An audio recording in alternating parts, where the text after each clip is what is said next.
Hello and welcome this February 12th, 2022. It is Saturday. I am your host, Gray, and welcome to another episode of Misfits of the Galaxy, a vlog series where I go through my thoughts and ideas and development processes for a campaign that I'm going to run for my fellow podcast members of the Isle of Misfit Rolls. If you haven't heard about our podcast before, I'll put a link down below.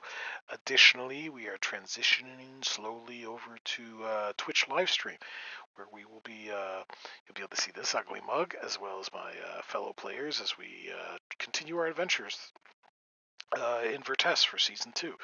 Um, it's going to be every Tuesday normally between 8:30 and 11:30 p.m.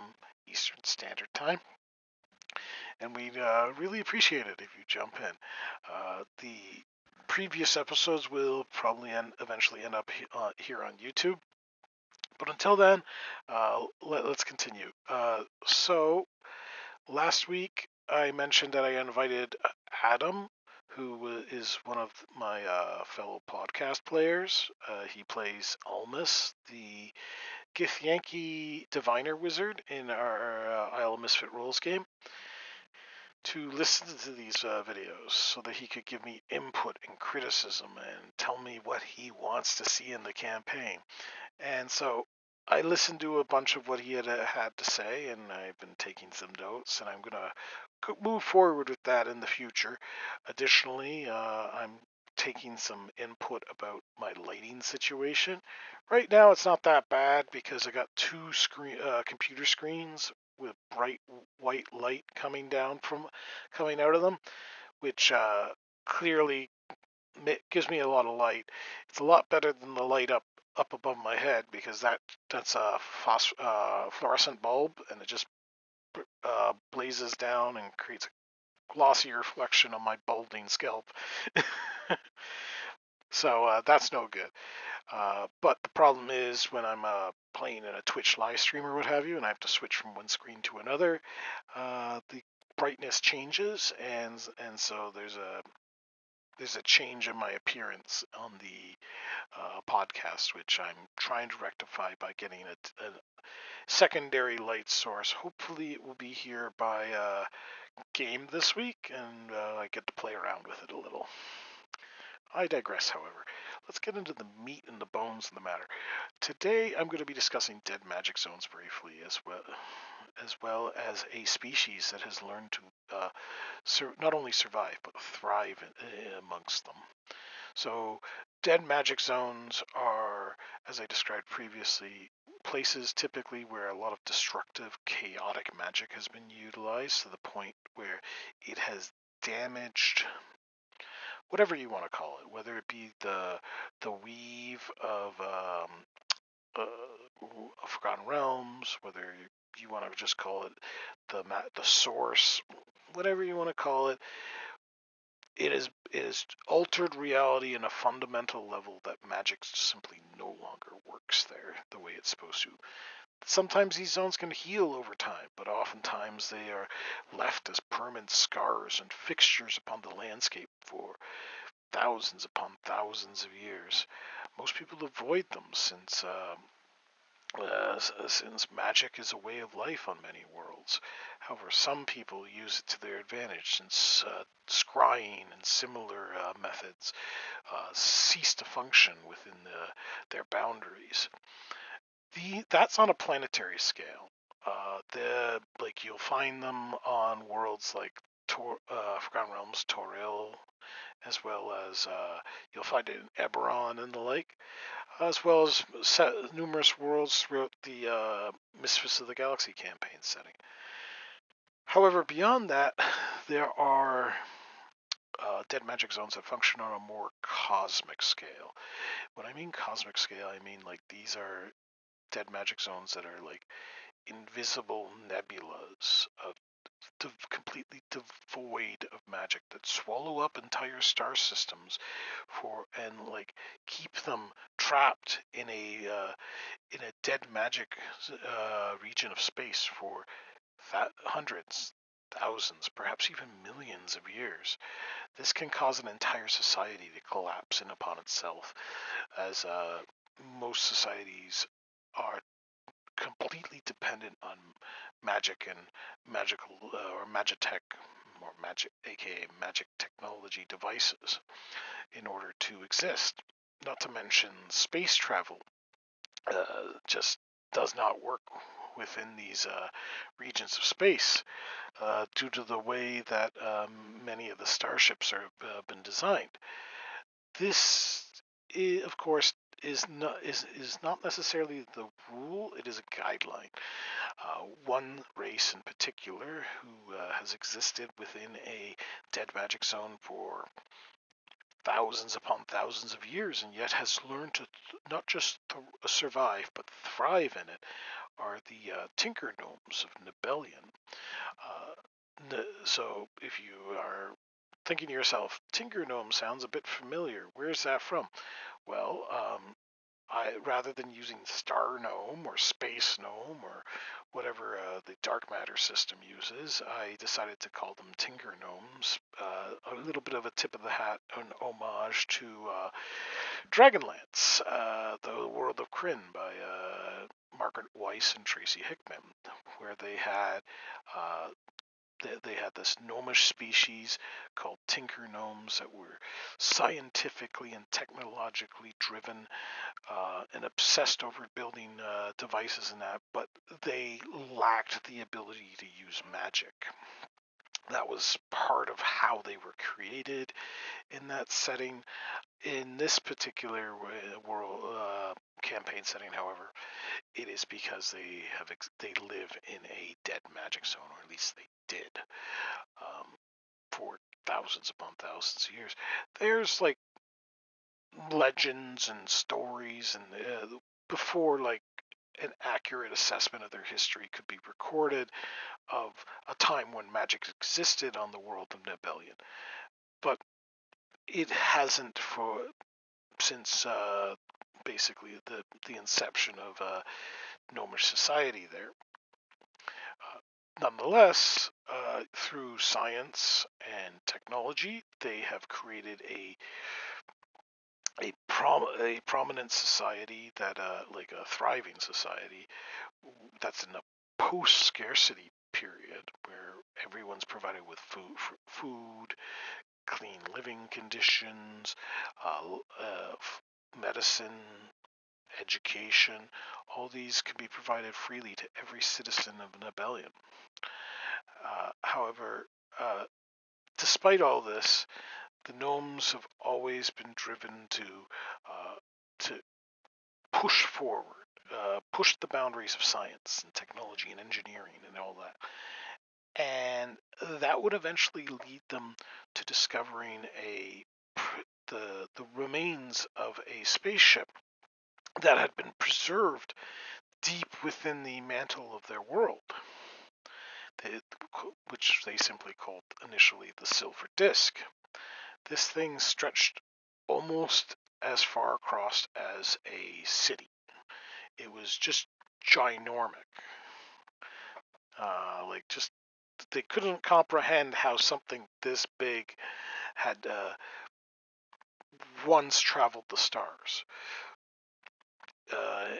There was no one had like it clearly wasn't of gnomish design. There was the scale of everything was far too large for them. Additionally, there were no remains of anyone on board, so they can't really establish which species was responsible for the silver disk. Although speculation now it was perhaps one of the precursor races prior to the Elvish society reaching the stars. Maybe even the species responsible for the Maw stations. Who knows? Anyways, they discovered the ship filled with inert arcane devices that wouldn't function due to the lack of the dead magic zone and utter lack of magic on Nebellion. However, while they could only theorize as to how these devices worked. The one thing of significant interest was the dark matter engine. Well, a lot of the pieces of the dark matter engine were an arcane in nature. That was mostly for like housing void crystals and stabilizing them and what have you.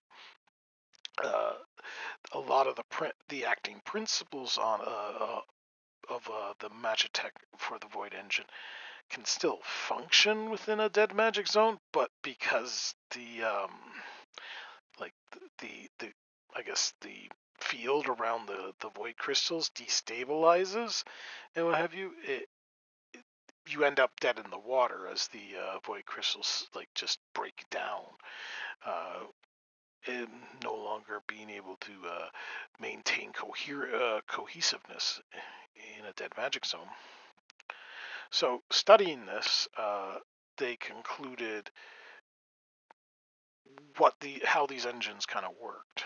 They didn't have a fuel source for it, but they figured, okay, well, these devices are designed in such a way that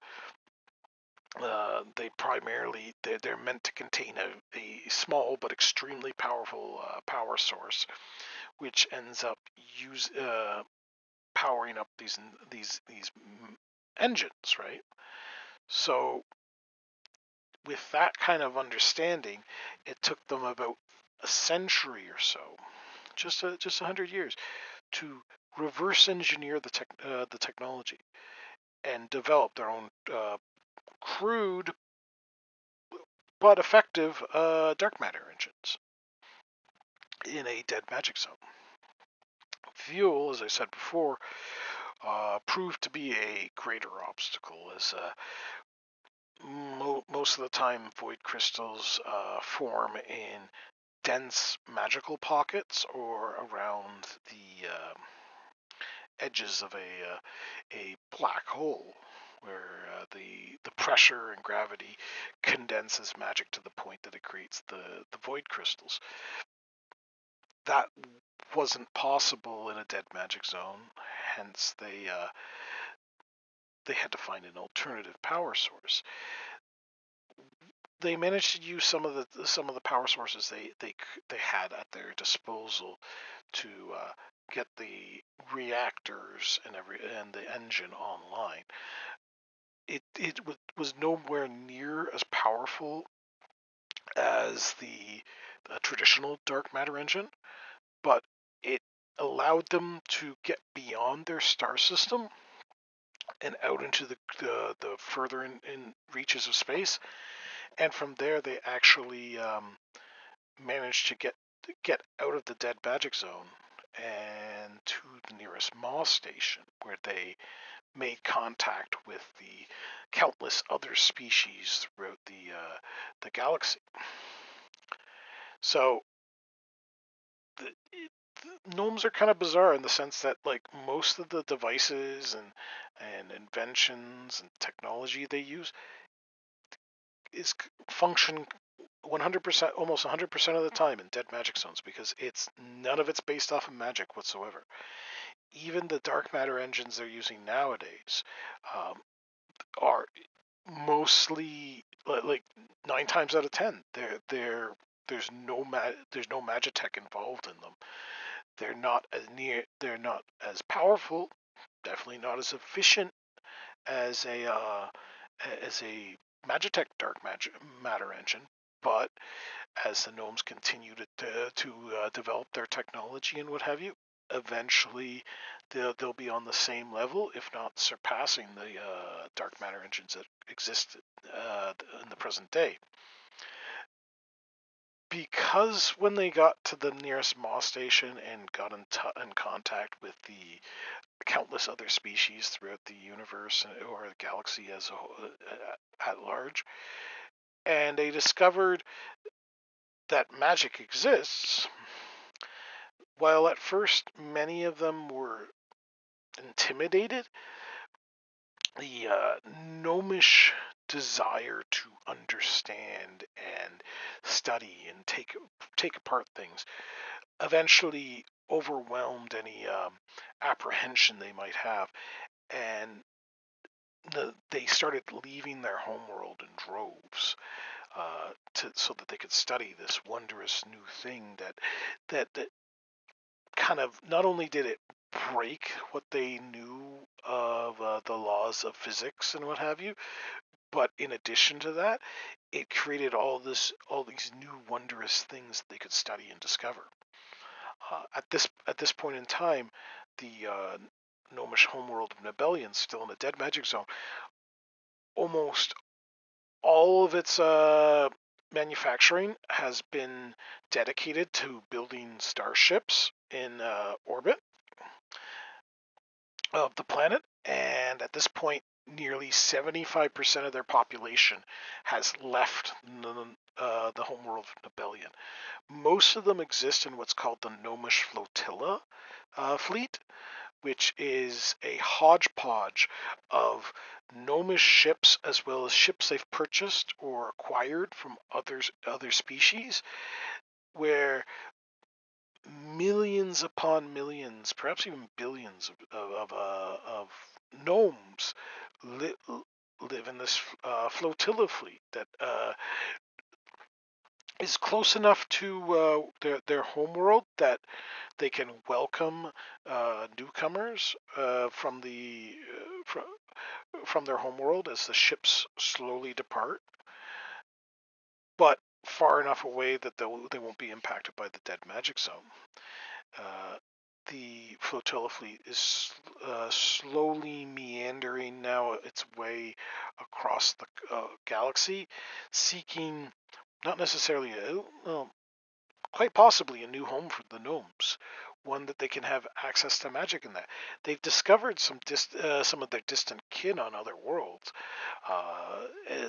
like your traditional like deep gnomes, rock gnomes, and forest gnomes and the like, and they don't necessarily look down upon their kin, but they look at them and they say, oh yeah, well, if we had had access to magic, we would have probably ended up like them, sort of deal. But because they didn't, uh, they are unique and unto themselves in the on a galactic scale. So I've rambled a little bit about them. I do apologize. I haven't really gotten into how their government or their political or their society is built, like hierarchy wise and what have you. I didn't think it was necessary for this episode. I just wanted to like explain that we like when it comes to gnomes, they're like one of the latest races to come to the I guess the galactic bargaining table, in a manner of speaking. They're the last ones to the table, but uh, they made a very lasting impression with the fact that they don't they don't have to worry about dead magic zones at all. Um, I know that for mechanically speaking, they're very similar to rock gnomes, but with a few small differences and tweaks to them. Uh, to make sure that it has nothing to do with magic whatsoever.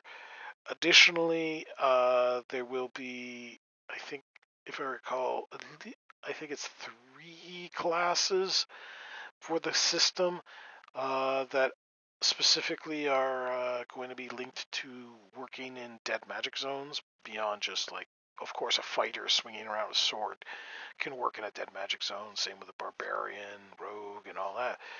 But I think I'm going to be using the Gadgeteer from Dark Matter, and additionally, Mage Hand Press came out with another, if I recall it, book called Valda's Spire of Secrets. And in Valda's Spire of Secrets, they introduced a whole bunch of other classes. They in fact put some of the subclasses for those classes in the Dark Matter book. So I've been perusing that, and they have like a craftsman and an alchemist class, and I'm thinking of introducing them to this campaign. But in doing so, I don't know where that will leave Artificer class that Wizards of the Coast introduced. So I guess if Adam and my DM Mike and maybe a few others are listening to this, I'd like to pose the question to you guys as well as anyone else who's listening.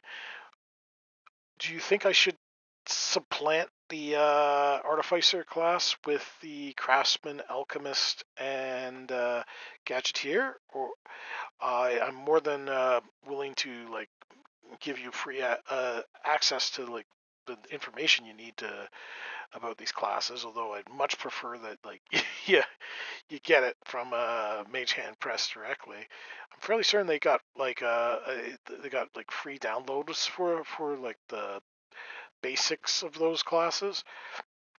Anyways, so not 100% certain. I'll have to double check that. But I've always been a little bit disappointed with the Artificer class in D&D. Uh, Probably because of the way that they've tried to restrict their capacity to make magical items and what have you. In comparison to like 3.5 version, like it's like trying to compare apples to oranges in a manner of speaking. So looking at this craftsman class and this alchemist class and this gadgeteer class, it's almost like they took their own version of the artificer and they broke it up into 3 different groups. Said, which would you like to play? Like I said, I'd like to pose a question. Do you think I should leave the artificer class in the setting, or do you think I should take it out and just put these 3 in, or should I put all of them in there, right? And let the players sort it out. Matter of speaking. Anyways, I'm rambling a bit at the end. Sorry about that. I think that's it for tonight. Next week, maybe I'll do something about hobgoblins.